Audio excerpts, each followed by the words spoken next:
Again, mention leaders cohort, so who are breaking the silence across borders. You're welcome to this massive section where we'll be having quite an exciting topic here, and this is as a result of the limitation and inadequate information spreading across different advocacy. And most times we are usually being asked, why, why, why? What do you want to teach the children? What do you want to teach the girls? Please ensure that what you're giving to the girls is minimum. Don't go too deep. Don't go too deep. This is where you're supposed to reach. And sometimes we as advocates, most times we have passion for this topic, but how do we come up with trying to the information we share. We have different backgrounds. We have volunteers who are just interested in women's health, but because of there is no provision of the information we tend to reach out to young girls without having the adequate information to share. So therefore, I want us to once again welcome you all to the first section. This is an initiative of previously, and yes, we have partners that have um, partnered with this program, and we have Shikan, Money Regulis, Let's Talk with Period with GFC, Pink Peace Foundation. We have the Menstrual Hygiene Day, and we have Charm Kids that has partnered with us so far. And yes, you get to meet me. My name is Chidera. I'll be your moderator for today. Hi. Okay, coming Chidera. So today's topic is menstrual health 101 basics and SRHR essentials. So, what are the objectives for today's section? Today, we'll be providing a grounding foundation on menstrual cycle biology, common conditions, and stigma busting facts, and also be introducing SRHR principles, body anatomy, and autonomy, consent, and disability inclusion. And what are the learning outcomes for participants? Here we want participants to be able to learn and explain menstrual cycle basics and common conditions. Participants identify harmful myths and replace them with accurate information, and participants understand a right-based lens for SRHR. So let me introduce you to someone very beautiful, someone very fantastic. I know you've gotten to your TikTok recently because I think the first time I heard her speak was about some weeks ago in the community when she shared the link, and I was amazed. And here we are with Malo. She's going to be our facilitator today, and a quick introduction about who Malo is. And before I do that, how many of us are excited to meet our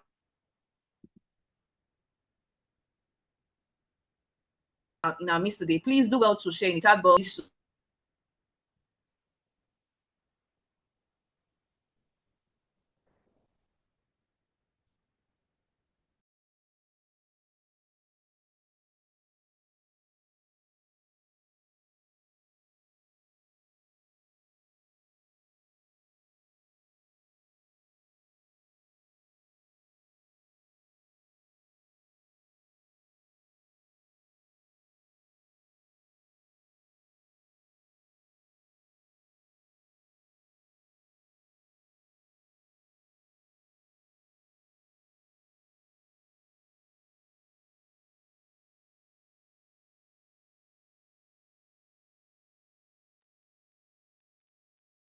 Can you all hear me okay?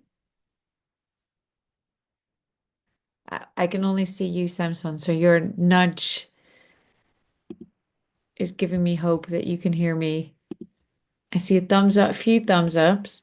Okay, that's great. So that at least it's not my connection, but hopefully she'll be back soon and I'm sure she'll take over. I know she had a little introduction slash icebreaker prepared for today, but maybe as we are waiting for her to come back, I'd be very happy to start today's session.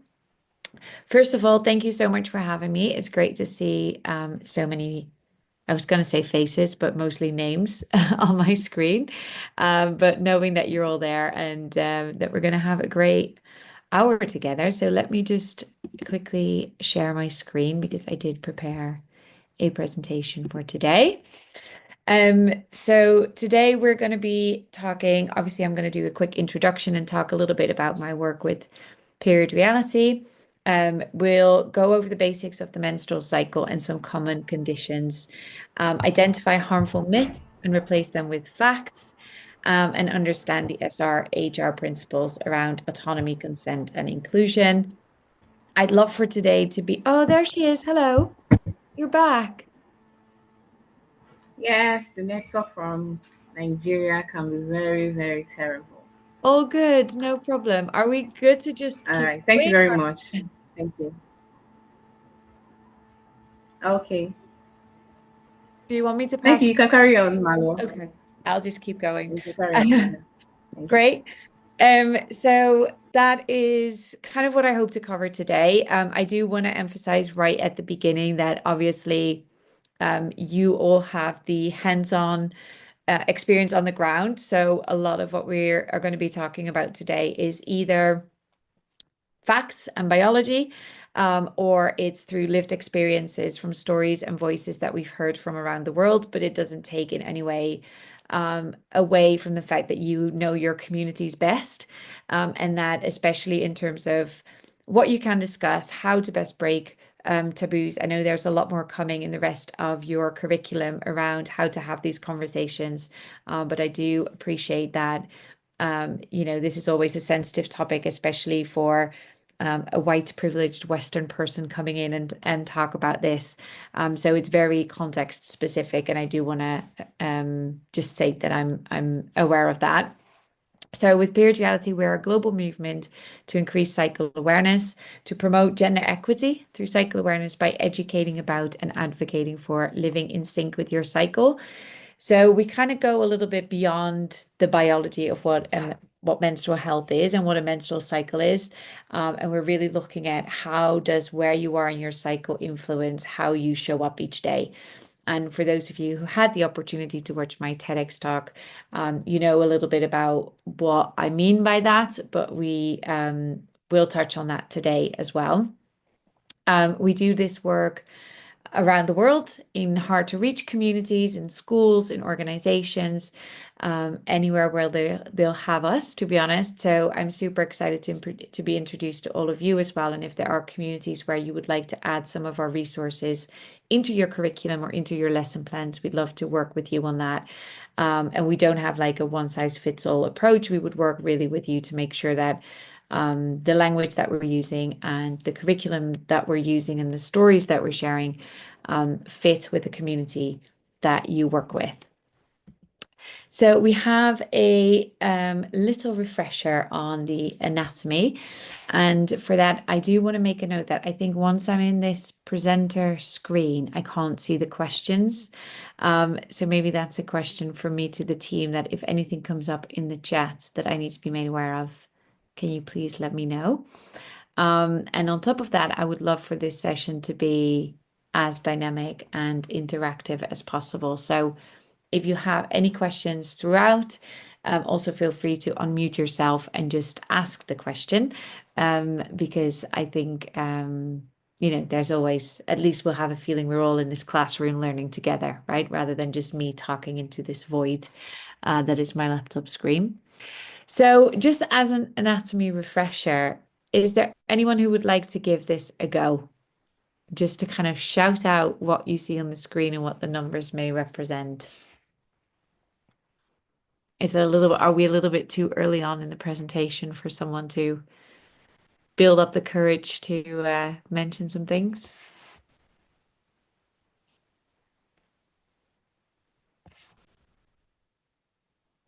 I'll give it another couple more seconds to see if anyone goes off mute.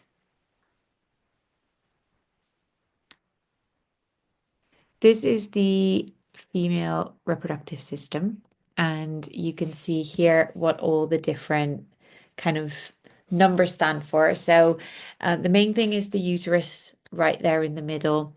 And that is where the lining builds and sheds throughout the menstrual cycle, and where a baby will grow if if someone falls pregnant. The ovaries is where the eggs are released, and where a lot of the hormone regulation takes place. The fallopian tubes are the pathway for the eggs, and then the vagina is for menstrual flow and the birth canal. So that is the biology of how every menstruating person, every girl and woman who has this in their body, how it kind of works and how it's called. But with that, we have the menstrual cycle, which is on average 28 days. And I do know that, if I was informed correctly, I know that there's quite a broad range of people on this call today. Some of you are quite new to the menstrual health space. Some of you are very experienced. So some of what we will be discussing today might be very obvious knowledge to some and very new to others. So please forgive me as I'm just going through things, and be patient if I'm discussing things that you might already know. But the menstrual cycle is on average 28 days. On average, it kind of varies between 21 and 35 days. It can be different for everybody.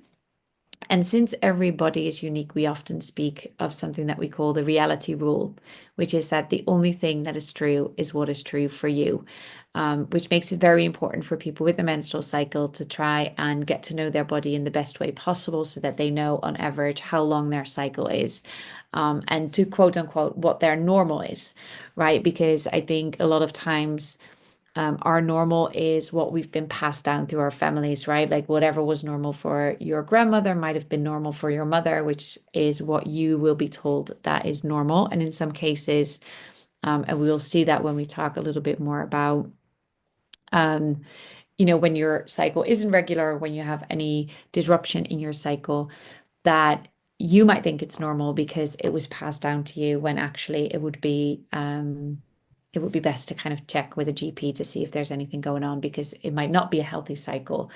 And often in case it goes overlooked, or we don't know that because we often don't talk about it. And again, we don't know what normal is, right? So it's really important. And I will probably say that a couple of times throughout my presentation, the reality rule, that the only thing that is true is what is true for you, and the importance to get to know your own body, to know what your trends and cycles and patterns are throughout your menstrual cycle. So at Period Reality, we look at the menstrual cycle as 4 different phases. So obviously in a lot of cases, we look at menstruation only. So when we talk about the menstrual cycle, we say, well, you have a period a month, right? But actually for that to take place, there is something that needs to happen every single day, for you to have a menstruation to begin with. So if you look at the 4 phases like this, we always start with menstruation, which is when you start bleeding. The reason why we always start with that is because it's visibly quite easy to measure when day 1 would be, because it's the day that someone starts bleeding. You then go into the follicular phase, which is when your egg starts to mature. We also refer to that as getting your ducks in a row. And then ovulation takes place halfway through your cycle, which is when the egg is released. So those around ovulation are your most fertile days. And then as you head into your period, you move through the luteal phase, which is where your body starts to prepare for the shedding and menstruation again. In the 4 phases, that could kind of look like this. We tried with these different icons and the 4 different dots to kind of visualize what these 4 phases mean. So as you can see, menstruation is like the shedding of the lining, the follicular is getting your ducks in a row. At ovulation, there's like an egg that's kind of being released. And then the luteal is a little bit more of a chaos, because there's a lot going on in that luteal phase. And as you can see with some of the images here, we'll talk a little bit more about that later on, is that there's different types of activities, strengths, skills, personality traits that are highlighted or maybe more at the forefront, depending on where you are in your cycle. So this again is like a biological graph of what's going on in your body. Now, don't worry, I'm not going to expect you to have memorized this at the end of today. But I think, as with every graph, it's always helpful to kind of maybe pinpoint 2 or 3 things that are interesting about what is going on. The 2 main hormones that we're looking at that make all of this possible is estrogen and progesterone. Estrogen being like the purple dotted line that you see here, and progesterone is the green one that kind of peaks in your luteal phase. Now, your estrogen hormone is also often referred to as your energizing hormone, right? Like your confidence hormone. And you can see that start from menstruation, that starts to build up and it peaks around ovulation, which is why a lot of women and people with a menstrual cycle report that around ovulation, they feel their most energized, most confident self. Now, biologically, that could make sense because nature would want you to procreate. So it's biologically kind of decided that that's the time that you're at your best around other people. You may have, that extra level of confidence, feel like you have a good hair day. Your words come out right. Maybe if you're on social media or as a trainer or facilitator, you might find that that is a really great time to address a group of people, to hold space for people, presenting, negotiations, sales, all of that would be great activities and tasks to do around ovulation when you make use of that kind of natural momentum builder here. Another example that I always like to mention is new habits. We often say, oh, I'll start a healthy lifestyle on Monday, or I'll start this new habit if I want to read a book a month and I'll start it on the first of the month, right? But you can imagine that if the first of the month is here, just as your estrogen is dropping, you may have very low confidence, low energy. You might not be, feeling that momentum, and it's really hard to really commit to a new habit. Whereas you can imagine if you would start it here, that you make use of that natural momentum builder. You already have a week or so under your belt of, that build up confidence and build up energy and just generally feeling a little bit better about yourself. Now you can see here that your progesterone kind of peaks around your luteal phase. The funny thing is that physically, that's the time where most people with a menstrual cycle struggle. So they experience bloating or cramps or anything like that. It's referred to as the most chaotic part because your mood can be affected. You can be more emotional. A lot of that is happening in the luteal phase with the peak of your progesterone. What is funny about that, I know I started the sentence with that, is that progesterone is actually your calming hormone. So if we lived more in sync with our cycle and we had time to, maybe take a little step back or take it a little bit easier and allow your body to move through this phase with as much ease as possible, you'd find that there's actually a really calming sense around the second half of your period. People report to be more intuitive, knowing right from wrong and thinking through complex issues, reading, reviewing, perhaps maybe like journaling and stuff like that is really good around that luteal menstrual phase when you're a little bit more inward focused. You see here that women have a bit of testosterone as well, which obviously is also linked to the more masculine energy and confidence. And again, that peaks around ovulation, which would make sense. So the two takeaways is like your estrogen peak around ovulation and then your progesterone peak around your luteal phase.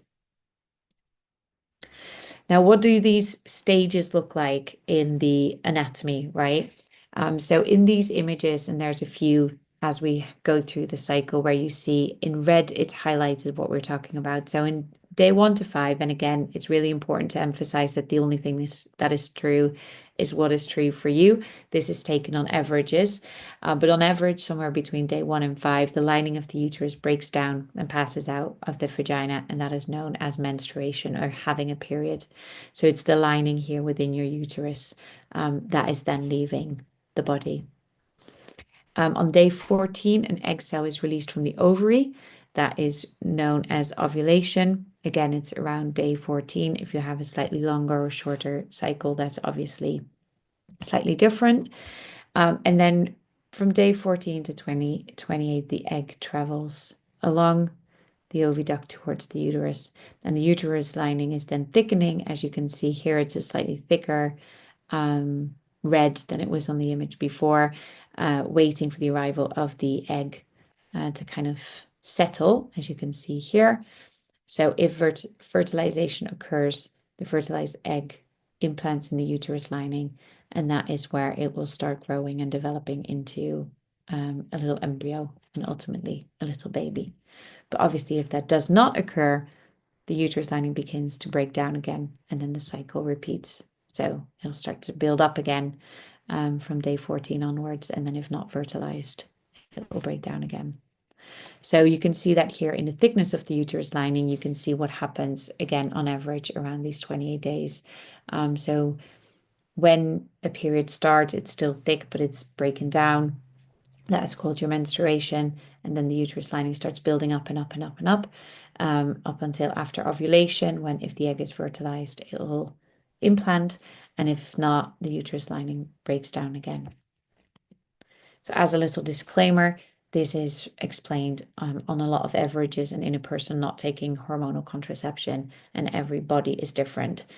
So again, it's about your patterns and your cycle and how or the people that you're working with, the girls and women in your community, kind of experience that. So there are some common myths and facts, and for this, I would love some interaction. There's a few myths that I'll put up with the answer already on the screen, and then we'll have a few that we can discuss if people are willing to go either on mute or in the chat. Sanitary products, I prefer to say period products, because I think when we talk about hygiene products or sanitary products, we also maybe subtly imply that having a period might be unsanitary. But that is, again, very context and community dependent. So obviously it depends on the community that you work in. Sanitary products should be kept private and covered in paper when purchasing. No one is allowed to see it. A myth. Yet the fact is buying products is like buying soap or toothpaste. It's an essential product. And they're all personal hygiene products. So you should be able to just buy them in plain sight and not feel bad or embarrassed about them, because it's an essential need. Girls having their period should not touch or go near plants. The plants will die if they do so. The fact is that plants do not discriminate. They thrive on good care. And so the plant will not die if you are on your period, and it's very safe to be around plants or any other living creature if you are on your period. Girls having any form of physical activity can disturb the menstrual flow, which is not true. And exercise and playing sports can actually help relieve pain. So again, this can be a personal experience. Some people like to work out heavily. Some people like to take it slow when they're on their period. But also as you move through the rest of your cycle, different forms of activity can support your cycle, depending on where you are, depending on your body type, depending on what your fitness level is.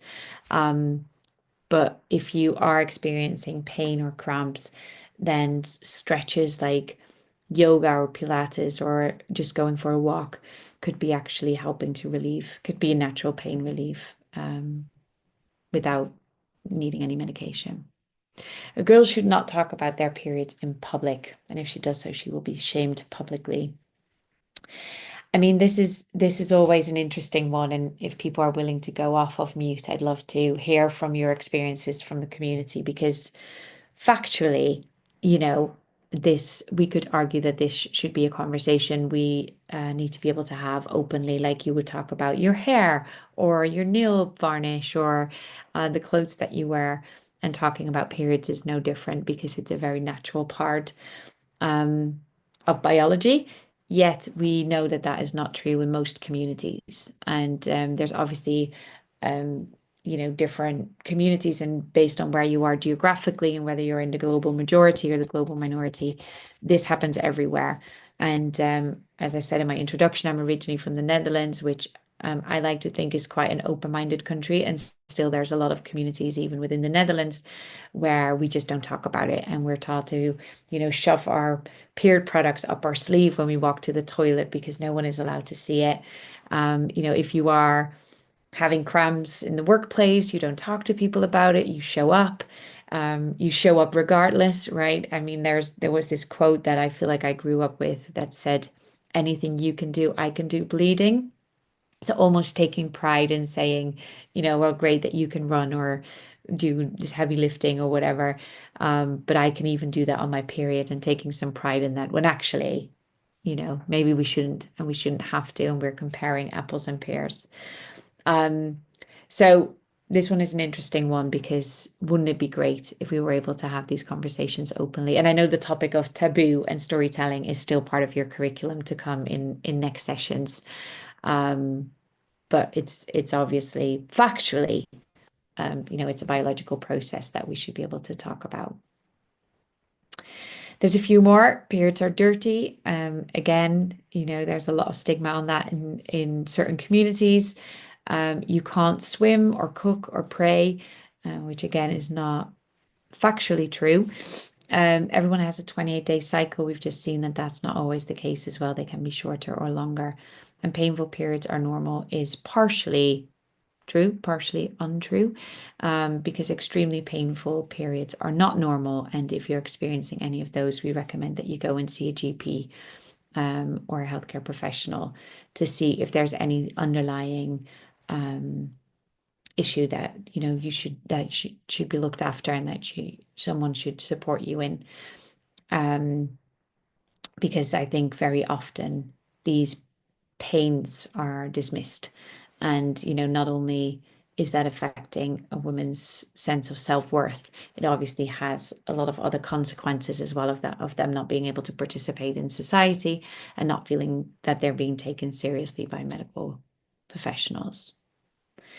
There's some common menstrual health conditions, very painful cramps being one that, again, we recommend if you feel like your pain is not going away after using a hot water bottle or after taking some paracetamol or drinking some tea or doing some light stretches and everything that you feel like you can do yourself and the cramps aren't lessening or aren't going away.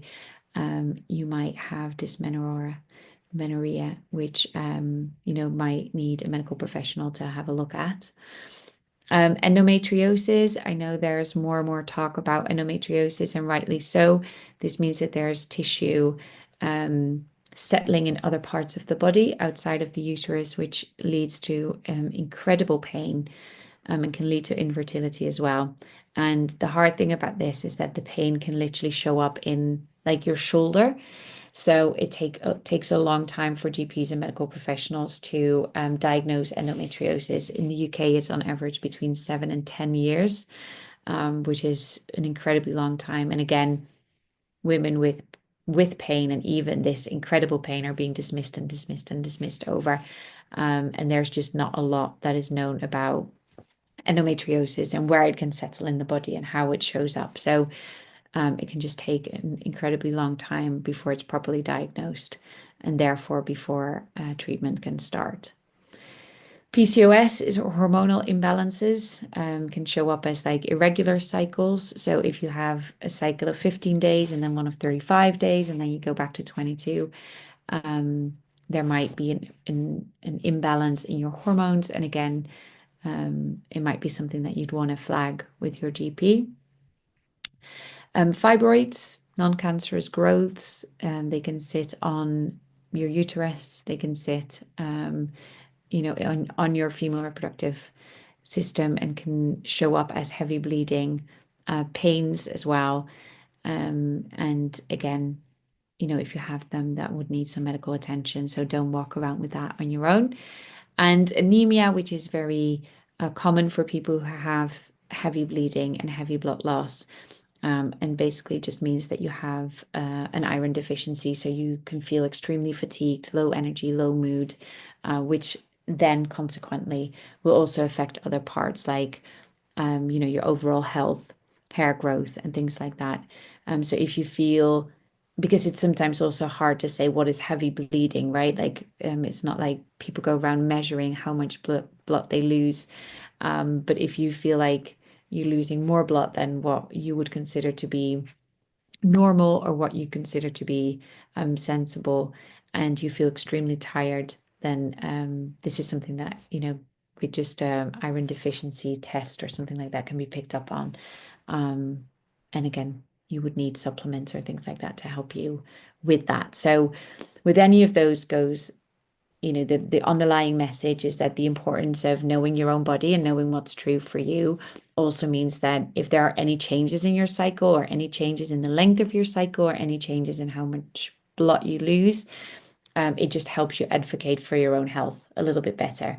And for example, if you start cycle tracking, so you know these details of whether your cycles are regular, how much pain you have, on what day of your cycle, etc., is that by the time that you do flag it with your GP or you have any concerns, is that you've got the data to back it up, right? So you'll be able to say, well, actually, these are my last 6 cycles, and this is what I've seen, or this is what I've picked up as on. Um, and even just having some trusted people in your family or maybe with some friends, that if you are concerned that you are a heavy bleeder, maybe just talk to some people in your community, or for the people in the communities that you work with, to have a chat with them and say, just through storytelling, you might be able to figure out as well, if that's a safe space, what other people's experiences are, right? Because again, your normal might just be whatever was passed down to you from your grandmother to your mother to you. And if not talked about, that is all you know, right? So by opening up these conversations, we actually opening up safe spaces to also pick up on menstrual health conditions and things that might need looking at. So, something that you may have noticed, either within yourself or with menstruating people around you or within your community, is that some days, as someone with a menstrual cycle, you might feel sad and overwhelmed, whereas the next day you feel like you're on top of the world. Some days you feel like not seeing another soul, you don't even want to pick up your phone, like text messages is the way to go. Whereas the next day you just feel like you want to be around people and maybe go to that birthday party. Sometimes you're getting in a flow with work, sometimes you're struggling. Um, Physically, you might feel stronger on some days than others. You might be more irritated or snappy at your family or friends than other days. And I believe that has to do primarily with this fact that you move through these different phases, right? And we said before, where you are in your cycle influences how you show up. So understanding that might also help you make better and more well-informed decisions about the activities that you're going to be undertaking on that day, and just being aware of, what you have to give on that day. So before we look at the 4 phases, I always think this is a really easy kind of like go-to image, where throughout your cycle you have a more inner facing phase. I always struggle getting these words out of my mouth. Inner facing phase and an outer facing phase. And that can be as extreme as half of the month going like, I don't want to do it, nothing at all, leave me alone, which would be when you're heading into your period and while you're on your period, compared to coming out of your period and ovulation, where you might be like, give it to me, I can do it, I can do it all. And we have had stories from people on project management, for example, who like around ovulation feel like they're going to renegotiate their wages. They feel like they're making a great contribution. They know their worth. And they're ready to knock on their manager's door and be like, I want to negotiate or renegotiate my wages, to 2 weeks later, crying on a sofa, having massive imposter syndrome and feeling like I can't do it. I don't even know why they hired me. I'm not competent, or I can't do this. And both of these feelings are true, right? So, from a mental health perspective as well, I think it's important that we have these conversations around, it is normal for your confidence to fluctuate. It is normal for your energy to fluctuate. And it can be normal to feel like at some point, I can't do it, compared to I can do it all. And just normalizing these conversations. And, imagine that within your family or within your community or within your team, we would actually be able to flag this and say, today's not my best day, and someone else can step up. Whereas on other days, they might say, it's not going to be my best day, and you can step up for them. Um, I'm dreaming big here, but that's the way to go, the eternal optimist. Here are some more details about what the 4 phases could look like. I feel like I touched on most of them. The reality rule is important. That again, like the only thing that is true is what's true for you.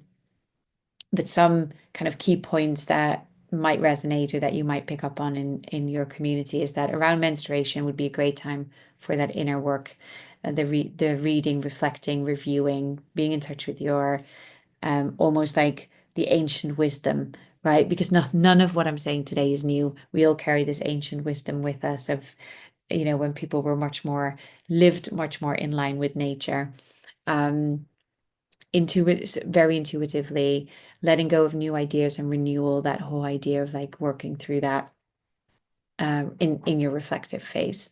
Coming out of then your follicular phase, it's a time for mental focus, concentration, the small print, the budgets, the Excel sheets, the hyper focus. Your energy is rising, your confidence is rising, which peaks around the expressive phase of ovulation. So that is a great time for communication, empathy, pattern recognition, teamwork, supporting others. If you do work on social media, I find if you have to record like stories or videos where you hear your own voice. I know that like the majority of the month, I'm like, I can't stand the sound of my own voice. And then around ovulation, I'm like, oh, I don't sound that bad, which is just one of those funny little observations once you start paying attention to it. And then as you head back into your period, for most people, they describe that as their most creative phase. So that's great for problem solving, out of the box thinking, anything that might require some creativity to get it done. I mean, it kind of follows the same pattern as when we're talking about project management, for example, right? We launch a project, we gather feedback, and we make the tweaks and we start again. And it's like we've got that. People with a menstrual cycle kind of have that built into their cycle that they can leverage, that we're currently not really leveraging.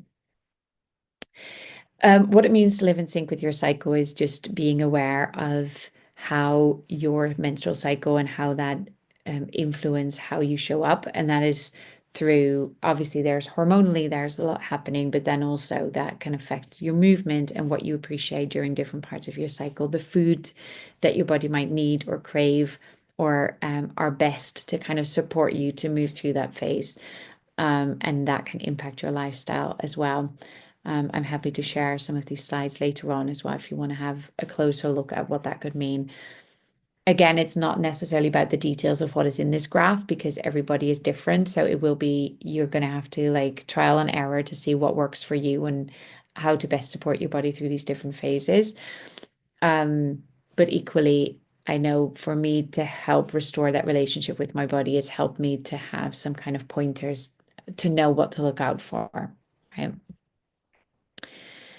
Different types of movement. We just said it briefly. It's very different for people, but as you are on your period, it might just be yoga, rest.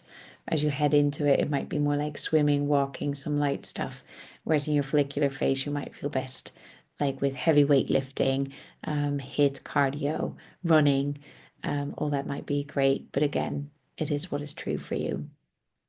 There are some biological elements to that as well. I just wanted to call out one example, but for example, in the luteal phase, so as you head into your period, you have an increased catabolism, and that means that it's a decreased ability to build muscle. So for anyone who is in a training program or they want to, they go to the gym or they work out, and for a personal trainer to give people with a menstrual cycle the exact same training schedule as someone without a menstrual cycle, you'd see that there will be a difference in how they build their muscle anyway, because there are parts of the month where you have a decreased ability to build muscle. So it might actually be more beneficial to take it a little bit easier on those days and do different types of exercise, but focus on building that muscle in different parts of the month. The same is true for an increased core body temperature. So you're hotter. It is a decreased heat tolerance, so you'll be sweating more, meaning that you might want to supplement more with just water or salt or things like that, which you can't do if you're not aware of that, right? So these things are all just little insights that no matter whether it's around movement or food or exercise, there are ways in which you can support a menstruating body to move through these different phases. Then we have the benefits of cycle tracking. Cycle tracking is just a tool that we all have, within our reach to help our bodies, to help understand our bodies a little bit better. Obviously, the first benefit is to do just that, to restore that relationship with our body. You can predict your menstruation, the length of your cycle. When you know it's coming, you can prepare for that, make sure that you bring the right products and things like that. Helps with fertility awareness, family planning, but also health monitoring. As I said before, if you know what your own patterns and trends are, you also know when something is off and you'll be better equipped to advocate for your own health. And the chances are that a doctor or GP will also take you more serious if you've got the data to back that up, even if that's your own journal or your own piece of paper, but you're actually able to show them how it has been showing up for you and what the changes are. There's different ways for cycle tracking. You've got your wearable devices, but some people, I know I am still very old-fashioned like that, that I like journaling. And then there's mobile apps where you can track as well. I know there's lots of things out there, depending on your personal preference. Obviously, when you're new to cycle tracking, people often start just by noting down the first day of their cycle to try and figure out, do I have a regular cycle? How long is my cycle? So that you can predict when the next one is coming and make sure that you're prepared. But then you can add different layers to it of things that you'd want to track. And the way we do that, this is an example of our cycle tracker, which I'm happy to share a downloadable version of that, so that you can print it off or you just use it as inspiration in a notebook. But the idea is that you pick 2 or 3 things that you'd want to track for yourself throughout the month. You score it a number between 1 and 10 each day. You plot that in a graph below. And we say you'd have to do that once a day for at least 3 months. And then you can start comparing your 3 different papers, and your 3 different cycles to see, when I say month, I mean cycle. So do it for 3 cycles and you can start to see if there's patterns that start to arise. What I was just saying about your confidence peaking around ovulation. I know quite a few menstruating people actually say, well, my confidence peaks when I'm on my period. I feel like this warrior woman. I feel like a queen. I feel very powerful.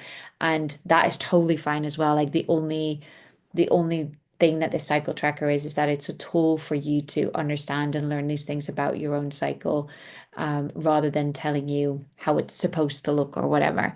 So if you do that for 3 cycles, these graphs should give you a little bit of an indication of what the trends and patterns are.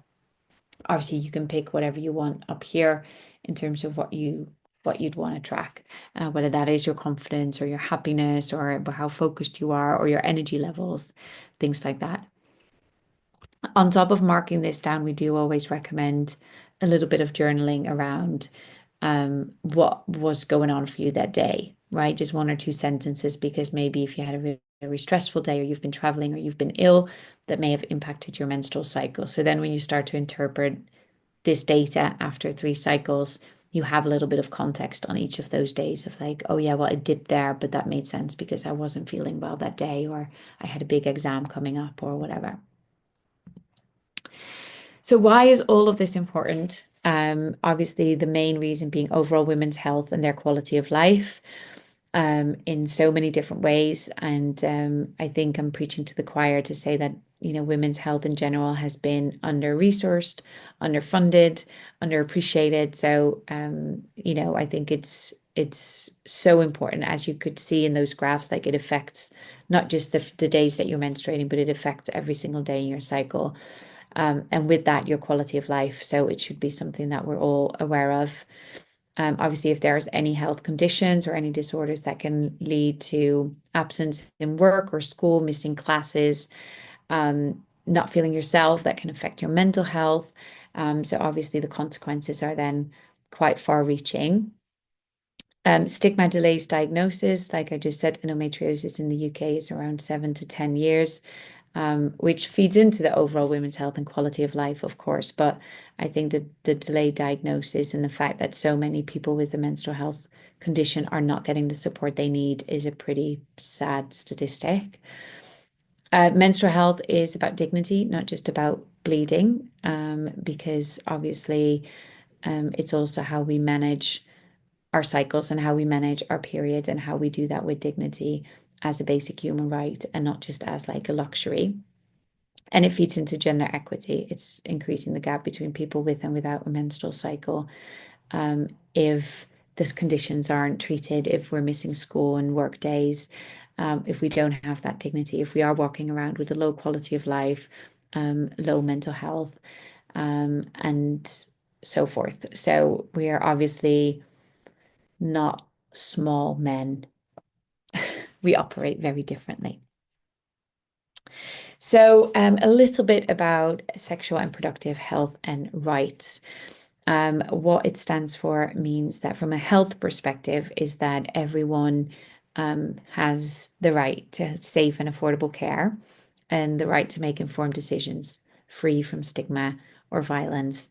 And especially that bit around like informed decisions is an important one, because it doesn't matter in what country you are in the world, as long as women's health and sexual reproductive health is under researched, a lot of the information that is out there is either outdated, not been tested on a broad enough audience. Like endometriosis, there's just a lot of it that's just not known yet, that they struggle to pick up on. So even though informed decision sounds like the patient just needs to have the information, there's also an element around the healthcare system of having enough resources, enough statistics, and enough to back that up, and to make sure that it's not just information that we're getting, but that it's the right information, and that we're able to make our own decisions based on the right type of information.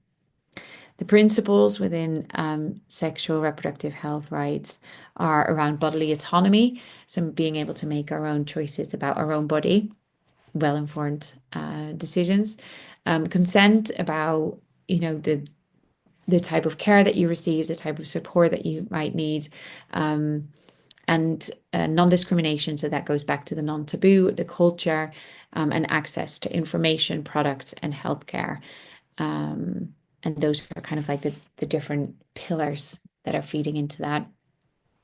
What that could look like in action means that in schools, for example, that should say menstrual friendly toilets, not friendly toilets, but if you ever meet a friendly toilet, please let me know. Dignity kits, just more open communication and conversation in schools, so that girls don't have to feel ashamed. I mean, we hear a lot of stories.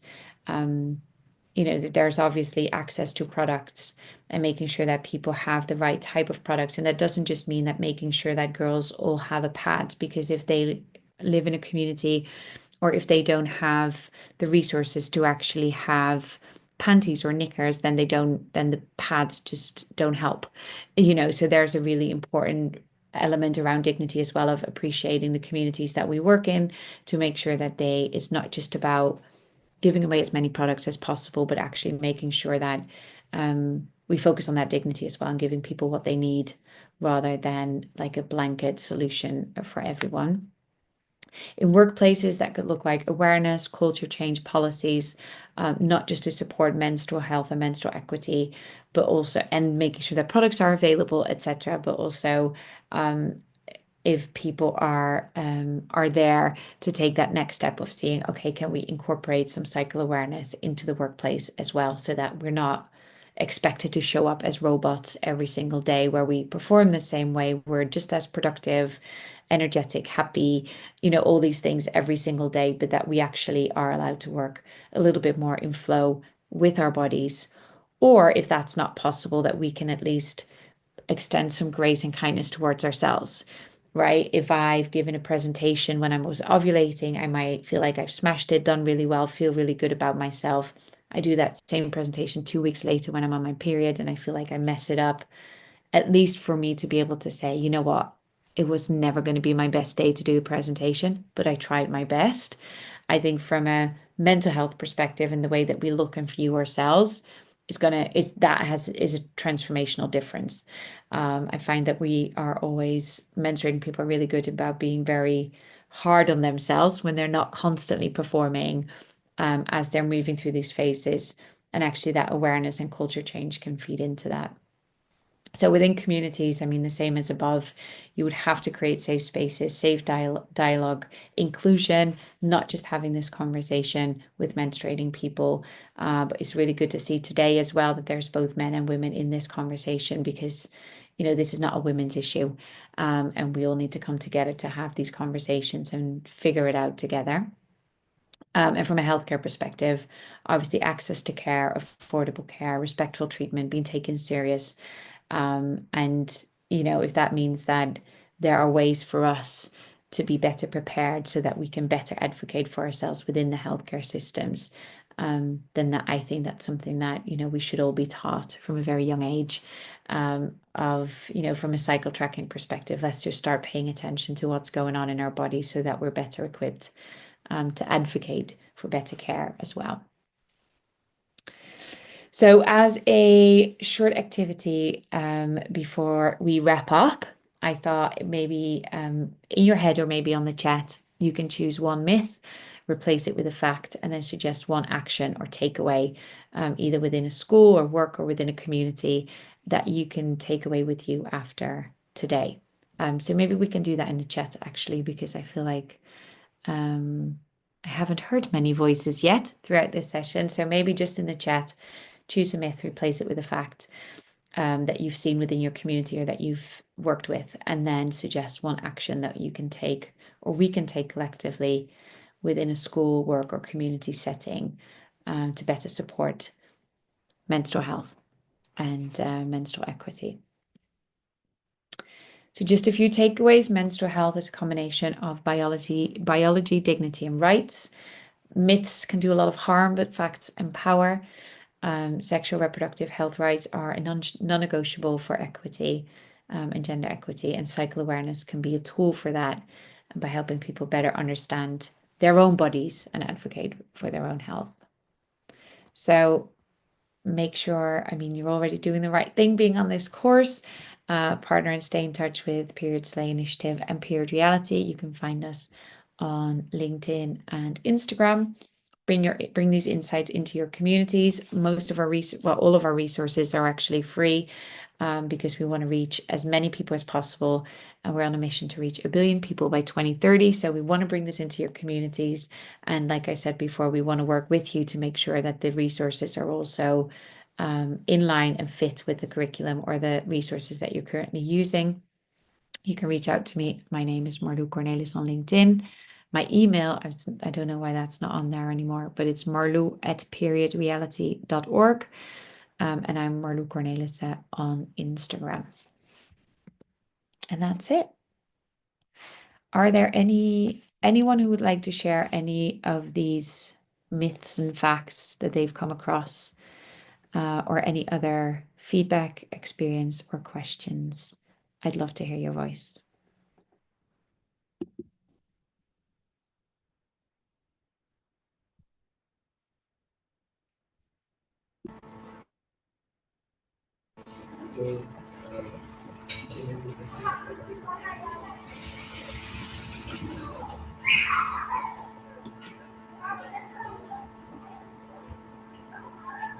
Hi, thank you very much, Wisdom. Marlo, for that wonderful section. That was really amazing. Thank you. And if you really enjoyed this section, please use emojis to show that you enjoyed the section. Show reactions, please. Please. Are we begging for you to react? Because that section was really, really, should I say, eye opening. I think this is the first of its kind for me. This is the first of its kind. And if it's the first of you, this is kind for you. Please also indicate in the chat box. This is the first of this kind for me because we rarely have communities or spaces that have this whole information packed in one. I learned a lot. I learned a lot. Okay, then another set same here. Like for real, this is the first time I'm having this information. Mm. Thank you very much, Malo, and I appreciate. Wow, wow. Thank you very much, Sarah, Dauda, Salome. Thank you very much. Okay, so it's question time, and we'll be unmuting everyone. But then again, please let's try as much as possible to control our mics, right? So all you have to do is use the hands button and I'll call out to you, then you ask your question.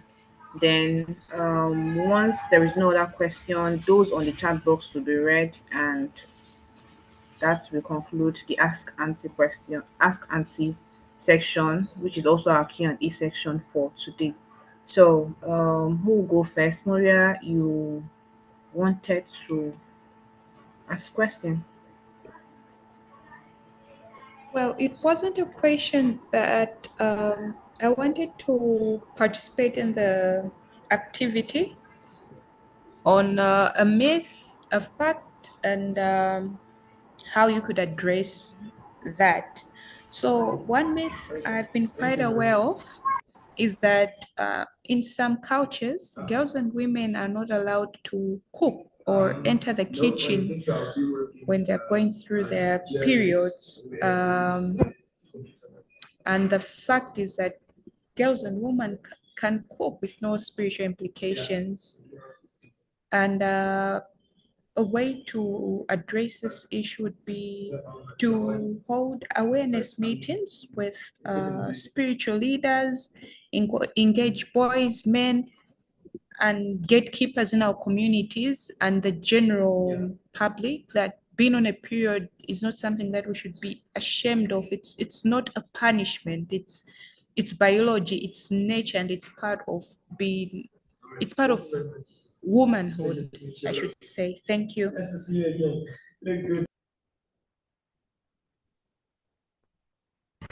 All right. Thank you very much, Moria, for that wonderful contribution. That was really a lot. And okay, is there anyone else who wants to go ask questions?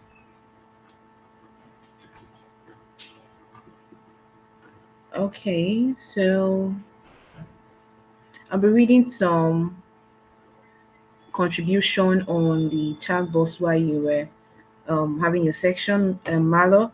So the first one is someone asked, what is the relationship between hormones and body mood? I mean, What is the relationship between hormones and body mood?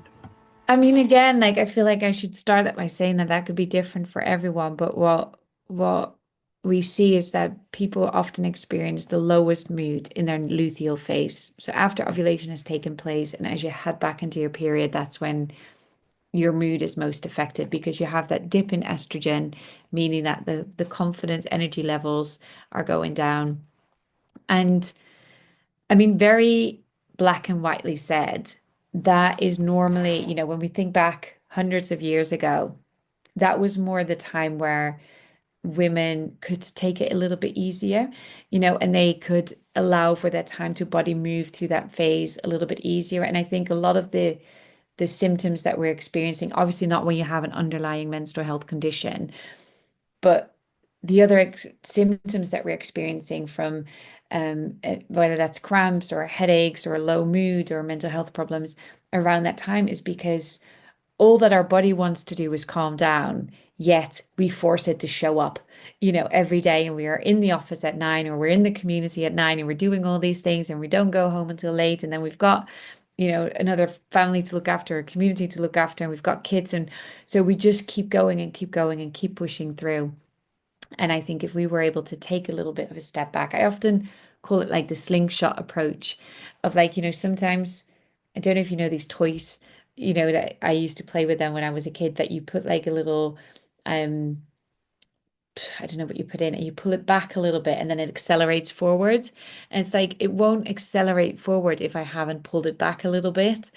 And that to me is what the luteal phase can do with compared to like the follicular phase and ovulation, is like, if we pull back a little bit during that luteal phase and menstruation and preserve our energy to move through that phase, with as much ease as possible, we're able to accelerate out of it because you'll have 120% and you'll feel motivated and you feel energetic. But if we drain our body and if we drain ourselves by powering through the luteal phase and menstruation, we've got nothing left to give, So I think, to answer your question, generally speaking, your mood is most affected in your luteal phase. And I think if that is the case for you and you want to find a way to kind of work with that, it would really be just try and hear what your body's saying. And if you can take it a little bit easier, do it. Work-wise, that's not almost never the case. You still have to, do the job. But it might mean that that's a week where you're not going to be heavily meeting up with people socially. Allow yourself to read a book at night, or in the weekend, and just take it a little bit easier than what you would normally do. I hope that answers the question.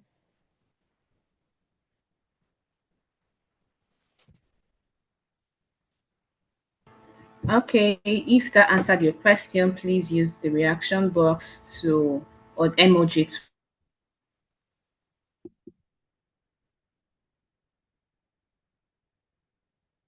Great.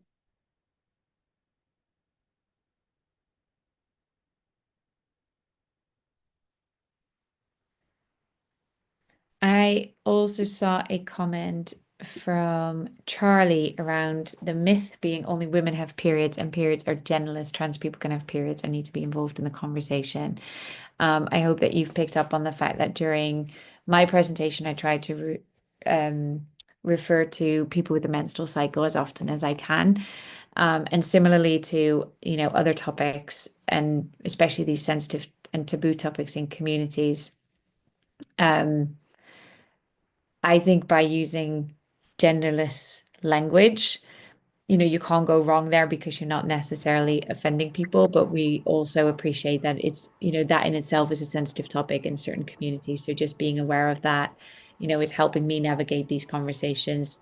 I know we've had to navigate these situations where we hosted an event somewhere where we had trans people and people from the LGBT community on a panel, and we had a senator that refused to come if that person was speaking, and we had to navigate that. Like, how do we still have these conversations in a safe space? You saw that coming up during my slides, and I know it will come up later in your course as well. It's like the importance of having these safe spaces and equally navigating the tension that might be there, right? So I'm really glad you mentioned that. And yeah, there's a great blog on our website as well that talks a little bit about that, in case you're interested in learning a little bit more.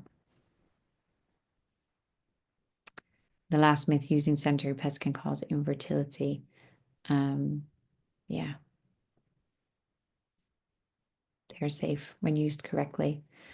And that's a really important point around awareness and education on the use of products, right? And I think goes hand in hand with the dignity conversation as well. If people don't have access to the right type of products, and instead of pads, they're using cloths or fabric, and then they don't fully appreciate how, to look after themselves or look after the products that they're using. What we've seen in communities as well is that people wash it, but they don't want to hang it up to dry properly because they don't want their products to be exposed, meaning that they hang it up somewhere in a corner, maybe in the shade, meaning that it won't dry properly. So when they use it again, it's not completely dried yet, and then it could actually be dangerous because then you open yourself up to risk and infection. So education and awareness around correct use of products is really important. And again, it's really community dependent, what myths exist within that community, what education people have had, and what products they are currently using to make sure that you give that appropriate level of education and awareness. And, that's a great example of something that I've learned, because when we work with people from different communities, different countries, different regions, different religious, I think it's important to appreciate that. I always go in appreciating that I know nothing, right? Because the wrong type of advice for the wrong setting or the wrong community can actually be really harmful. And this is why the lived experience and why programs like this train the trainer program is so incredibly important, because you're going to be the ones going into the communities, working with these communities and knowing and understanding their lived experience and their context, right? So that's why I feel like I've been making a lot of disclaimers during this session today, but it's really important for me to, to highlight that I'm also only speaking from my own experience, and I've learned a lot around, just by listening to communities and listening to people with that lived experience and what they're facing, rather than again trying to provide a blanket solution that, just doesn't work for everyone, because no one is the same and no community is the same either.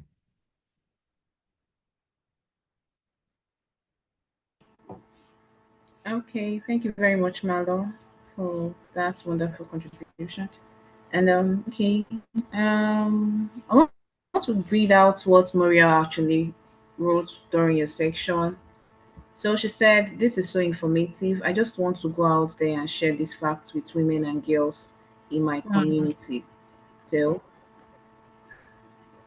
I love that. Yeah, please do. I'm popping my email address in there as well, so please feel free to reach out directly.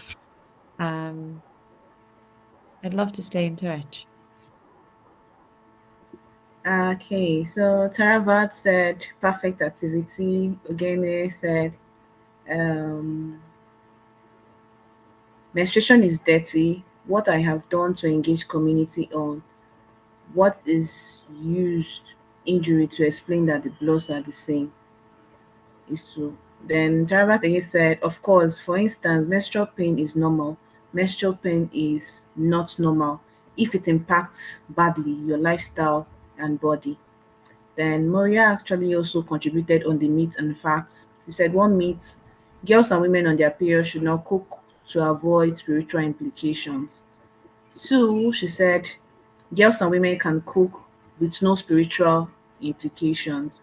Then three, inform spiritual leaders, boys, men, gatekeepers that being on a period should not be shamed but embraced as part of womanhood.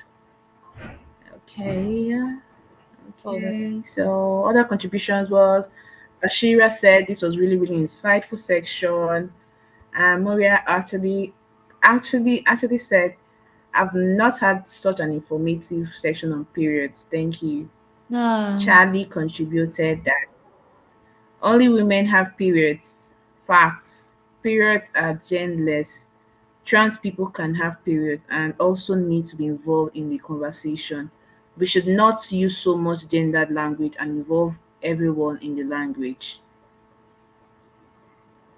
Then Dauda said it was very, very amazing. Thank you, ma'am. I really enjoyed this section. I learned a lot from Awotunde, Deborah. Thank you, Marlo from Charlie. Thank you. Thank you so much for thank you very much, Marlo. It was very good. Thank you for your presentation. Then another question is, how do you change the mind of community people against menstrual stigma? I think that's a question from Samiat. I mean, that is a How do really you good, change the mind of that's a really good question because it's, it's what so many people have tried to do for so long. I feel like the menstrual health sector is, it's alive about? and kicking. Like there's a lot of people trying to achieve that. Um, my experience has been that that's a joint effort, right? It's working with elders in the community. It's working with all genders. It's working with schools and organizations and institutions. And it's attacking it from different sides as well. Like we see this when, we do this work within organizations, for example, in teams, that on one hand, we have to work with the individuals. I saw another question that says it begins with women. I was just trying to read that and now I've kind of lost the comment, but it should begin with women. And I agree with that, right? Like the priority is for women to know and understand their own bodies. I believe that's a birthright. We have the right to know what's going on in our own bodies at any given day of the month. So yeah, that's where we should start. But then imagine that every woman on the planet would start cycle tracking, would start understand their bodies, would help them, would be able to help themselves manage their cycle a little bit better. Then we're all still part of so many systems that are currently not in support of that, right? Whether it's your family, whether it's your group of friends, whether it's your team, whether it's your community. So I think side by side, we need to work on both raising awareness and educating the individual, as well as trying to influence and support the systems that we're part of through policy and cultural changes to make sure that they become more supportive as well. And I think these two things kind of need to happen in parallel. But again, I know that I looked at the curriculum of the rest of the lessons that are coming up, and I know that there are some stuff around breaking the taboo, changing culture, storytelling. So hopefully you talk a little bit more in depth about that during that session, if I'm not mistaken. Just looking at the boss. Yes. You're not at all, you're not. So another contribution on the myth and facts is period cramps is just the women being dramatic. Yeah, that really happens a lot. Then she had the facts. We all have different pain thresholds and medical conditions that can make period pain either painless or life-threatening. Health problems associated with periods should not be taken lightly and should be spoken about to increase awareness. Then Samson said, is it possible for women to get pregnant during menstruation phase? There is that information in my community. Please, I need clarity on that matter. I mean, I thought I saw an answer to that Yes. by someone which Someone contributed. correct. Yes. Where someone has a healthy cycle. You said the response. Yeah, sorry, I saw like Zoom user wrote a response. Okay, It says, on a health basis, it's not yeah. advised to have sex when a woman is menstruating. If it occurs that a woman had sex while menstruating, getting pregnant, it's actually impossible. The sperm survives in a woman's body for 72 hours. For a woman to get pregnant, the ovum needs to be fertilized by a sperm and released during the ovulation, which is around the 14th day. All of that is correct. And again, this would be even more specific if the woman understands exactly how long her cycle is, when she ovulates, so that the 72 hours that a sperm can survive and the 48 hours that an egg can survive, that there's overlap there, that there's no overlap there, right? So the more and more specific you understand your cycle, the more you can pinpoint these times as well. There are ways in which you can identify that you're ovulating. Some women, when they're very in tune with their body, can feel the release of the egg. So you can have like a twitch that you feel on one side of your body. So maybe like 1 month you can feel it on the right side, the next on the left, the next on the right, the next on the left. You're like, oh, I'm ovulating. I'm not there yet, but I definitely have worked with a lot of women who can actually feel that they're ovulating. There's a method where you can test your basal body temperature. So if you take your temperature at the same time every morning, you'll see that your temperature just drops a little bit when you ovulate. So that could be another method to test ovulation. There's also ovulation strips. So you pee on a strip and it tells you whether or not you're ovulating. So if you start cycle tracking and you want to, the only thing that we know for sure is day one, right? Because that's when you start bleeding. If you want another pinpoint in that cycle of on average 28 days, the only other thing you can know for certain is ovulation. So if you want to use any of these methods or ovulation strips to tell you specifically this is when you're ovulating, then that might also help you pick up on these symptoms or signs of your bodies a little bit better, right? So then when you feel those twitches on your left or on your right, if you also know that you're ovulating, you can put one and one together and be like, oh, hold on, I was going to ovulate today and now I'm feeling this. So then the next month when you feel that thing, you might be able to, you've kind of taught yourself what that is. So those are just little tricks to kind of help pinpoint where you might be in your cycle that might help you work through those 4 phases and where you are and start to understand your body a little bit better. So everything in that answer on Zoom is correct in terms of technically you can't get pregnant when you're menstruating, but there are a few side notes because you'd have to know that you have a regular cycle, that your cycle is longer than 11 days, just to kind of say make something up. But there you have to appreciate that knowledge about your own cycle and knowing when you ovulate kind of helps pin down these details. And that's also because sperm survives in your body for 72 hours. It means that for 72 hours before you ovulate, you're fertile.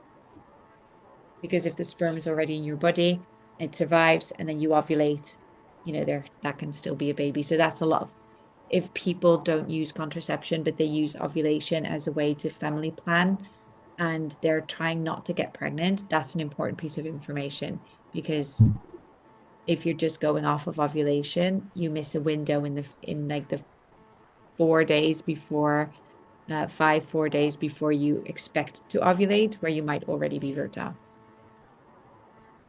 Sorry, this is all becoming very detailed and complicated right now, isn't it? Technical.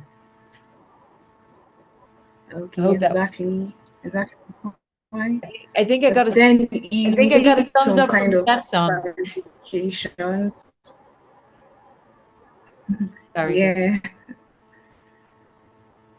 you made quite a lot of clarifications. Yeah, that's nice. Thank you. Okay. Still on the myths and fact contribution and solution that was provided. I think Delda that should be kept secret.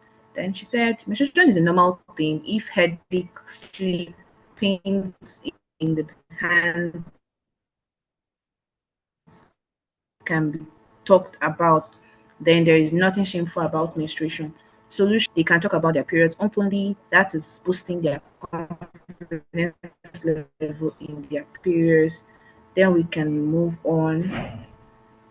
Then we can move on to the male too. E.g., when mothers are well informed, they should teach their sons, and it can go on. That's so true. I think there is something I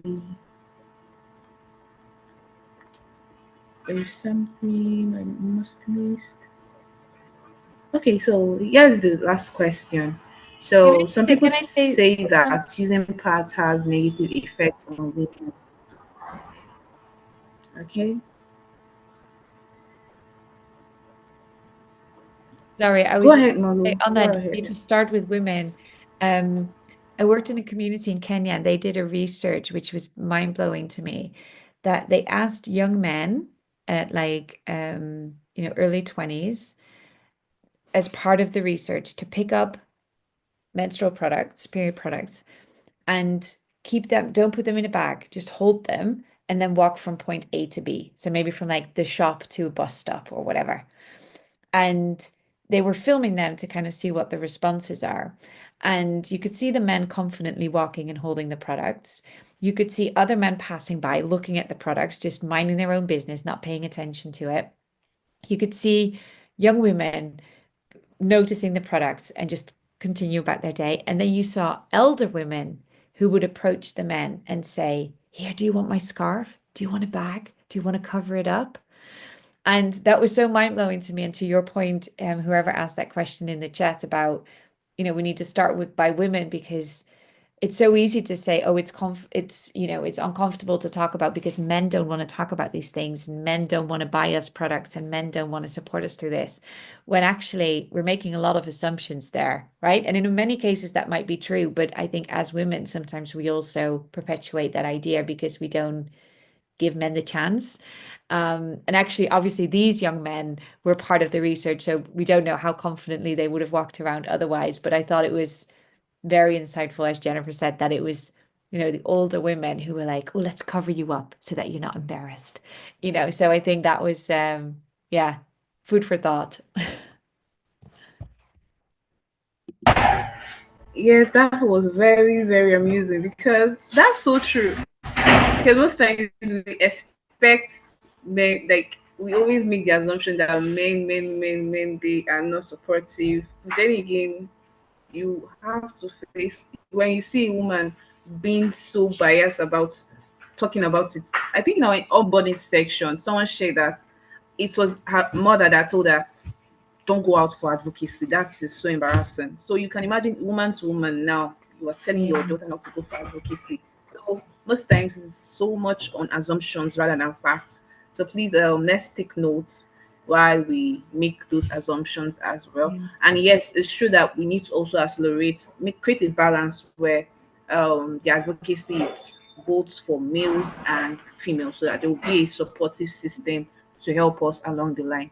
So thank you very much, Marlo, for that wonderful You're welcome. contribution. And okay, so the last I'll share my link in the chat. question is: some people say that using pads has negative effects on a woman's reproductive health. They claim that clothes is a better option. I would like to know which method is better between using clothes and pads. And this part, I think, in addition or maybe to contribute to this question, it's on okay as a result of period poverty, a lot of people are coming up with suggestions on reusable parts because it's not just one time use. It's something you can use over time in your wash. And then you can see that some people are already making assumptions on clothes is better than pad. Let us use clothes, but then it's kind of biased at this point because maybe it might be as a result of unavailability of money to afford the parts, and maybe the type of pad they also use, because I was going through research most parts are really made of plastics. Then also, if we can also use eco-conscious parts, the ones that are made from natural fibers. So I think this is what I can contribute in addition to this question. So do you have anything to say, Malo? Well, Salome? only that I've learned that that is very tied to colonialisms as well, because you know, from some of the communities were sharing with me that the idea of a reusable pad is that, you know, back in the days the shops were separated, and it was, you know, where people without money and black people could shop, and they were kind of forced to use the same cloth over and over again, or they wouldn't have products available to them, or they wouldn't have the resources to buy them. Whereas in the part where white people would shop, they would just buy these one-off products and they had the resources and the money to do that.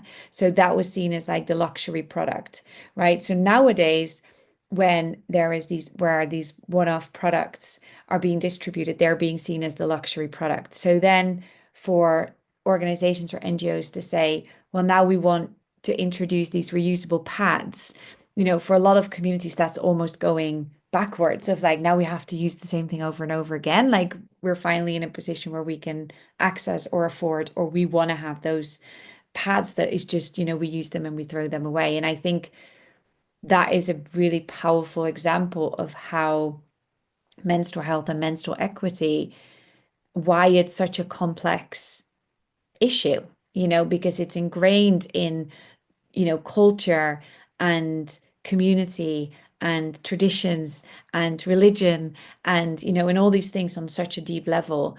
And I think, you know, again, like why I made that point in the beginning, you have to be in those communities to appreciate all these different layers and to understand that complexity if you really want to work with the community to create solutions that work for them, rather than someone from outside coming in and saying, here's the blanket solution, because that just never works. So pads, when used correctly, I think that was said before, do not have a negative effect on women's reproductive health. But there is a risk if it's not the right pad, or if it's not, like to your point as well, or if it's not used correctly, if it's used for too long, or not replaced, or, you know, there's obviously all these risk factors. But the same, you could say the same thing about the cloth. So in both cases, it's important that it comes with the right education and awareness around hygiene and looking after yourself and looking after your products. But I think in a lot of cases, the preference and the method is ingrained within the community and the culture, and as well as personal preference.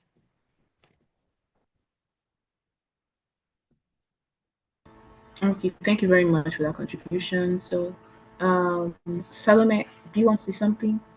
Do you want to contribute to this as well?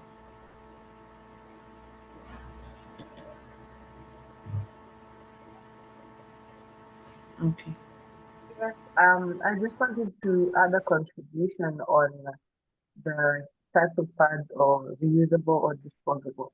And I agree with Manu completely that is significantly important to have um, an insight in the community that you are working with.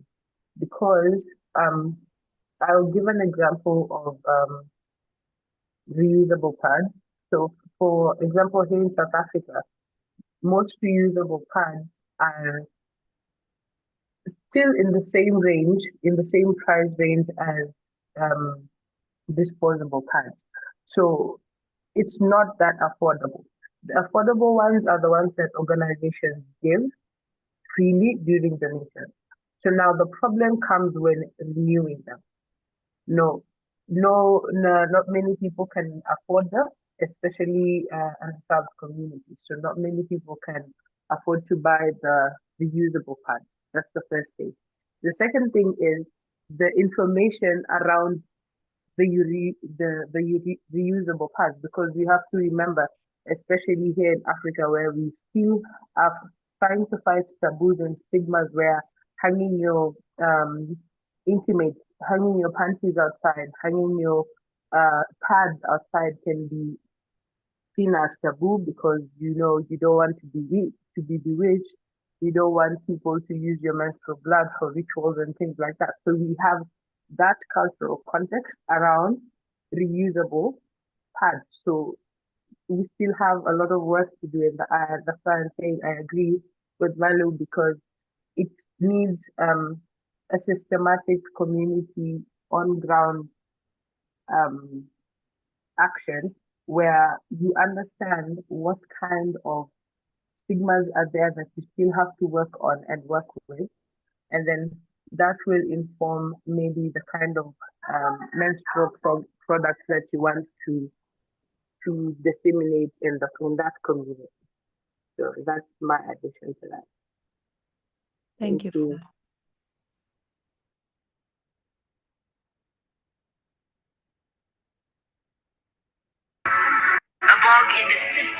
All right, thank you very much, Salome, for that contribution. That was really fantastic, and yes, you really brought light into some other cultural bias we have here in Africa, especially the ritual part, because most times they are advised, oh, don't use the single use and throw it away because it might be picked up by ritualists. That's so true. I've heard that too as well. So I think that's the end of the contributions. No question. I think I see a lot of people wanting to partner with you, Malo, and she has dropped um, her contacts already, and it will also be shared in the community group as well. So please do well to reach out to her. So she also has a challenge. Yes, she also has a challenge that I know that every one of us will be very, very happy to join as well, because I know that I've been planning to have that challenge soonest. Once I'm ready, I'm going to have my own on top of the mountain. So okay, thank you very much. Thank you very much, Marla, for this wonderful section. It was really, really light. Um, as I say, eye-opening. It brought light to a whole lot of darkness for me, first Mm. of its kind, and I'm happy that you also accepted to be here with us. And yes, thank you very much. So it's announcement time for us, and okay, so our next section will be on Tuesday, 9th of September, same time, 1 p.m. GMT. And the topic is on facilitation skills and wash to SRHR linkages by Thompson. I kind of got her name to be Vicky. She's the founder of She Can, He Can. So it's going to be also a very fantastic section with her as well. So have your mind prepared. So the next is port membership ends this weekend. WhatsApp onboarding ends this weekend for the first batch, because supplementary will be joining us by the 8th of September before the next section. So also the Menstrual Leaders team wants to say cheers to every member of the that took the initiative to open the ports, the WhatsApp ports. We want to say cheers to Zainab, Kelechi, and the rest. I can't remember the other two names. So sorry about that. Will make sure I get to know your names personally. It's okay. Also, the details on the weekly task will be shared later on the group, and leaders are encouraged to motivate their members to complete them before the deadline. The deadline is actually 11 p.m. GMT every Monday. So you're expected to have your assignment, your weekly task done and sent back using the feedback form. So you're not supposed to submit them empty. You're supposed to complete them and show evidence that you've completed your task. We want to have this thing, the whole activity to be participatory, so that at the end of it we have quite a lot to give back and have a report that contains every of our efforts. So please, thank you very much once again, Malo, for having us. And okay, we would want to have a group picture. So if you're here, all you just have to do is to turn on your camera on for us and give us your, your chairs. Oh, So now take the they're chair. turning their cameras on. They were all ghosts before. I'm everything I Okay, so Maureen, are you here? Maureen, are you here with us?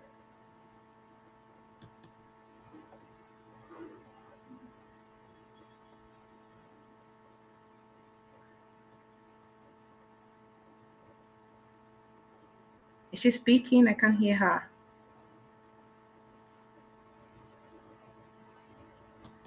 Okay, so Maureen, if you're here, we'll be taking the first picture, group picture, and please turn on your camera so we can view you as well.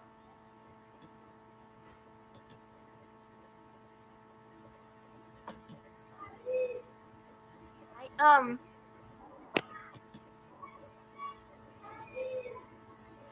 you hear me? Yes, I can.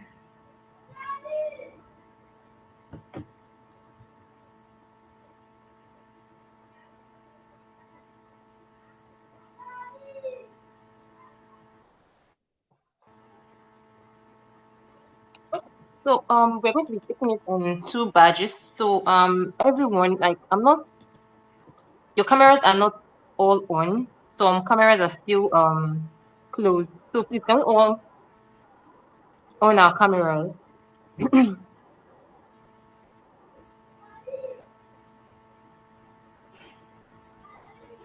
Thank you, With thank you. your, We have a please few remember more. to add the smile to it. Please, everyone.